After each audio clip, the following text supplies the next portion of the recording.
तेरी सोच में छुपी हुई खोट मैं उसी दिन समझ गया था फतेह खान। तूने सोचा कि 50 लाख रुपए और 100 एकड़ जमीन के नीचे दबकर शेर खान दफन हो जाएगा, खामोश हो जाएगा, बारात लेकर वापस लौट जाएगा। तूने मेरी जिल्लत देखनी चाहिए थी, जिल्लत।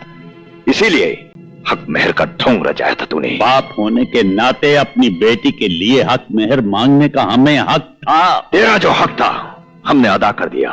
अब जाकर हमारी दी हुई जमीन पर ट्रैक्टर चला, उन नोटों के तकिए बनाकर चैन की नींद सो जा। कभी अपनी लाडली बेटी को जमीन दिखा तो कभी उसे नोटों की गड्डियां सूंघा। उसके बाद तुझे एहसास होगा कि हक मेहर मांग कर बेटी की जिंदगी किस तरह महफूज हो जाती है। शायद तू ये भूल गया कि इस जमीन पर फतेह खां अकेला पैदा नहीं हुआ है, उसके साथ उसकी भला की जिद भी पैदा हुई है।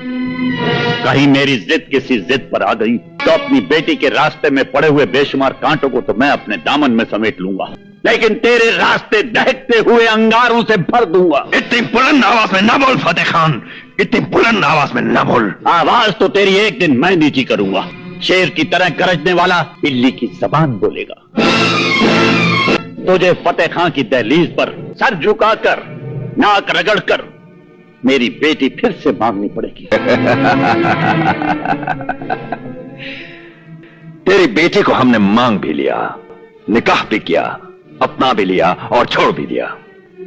रही बात घर बसाने की फतेह खान, अब घर तो तभी बसेगा जब तू हमारे सामने घुटने टेक कर, हाथ फैलाकर रहम की भीख मांगेगा। शेर खान!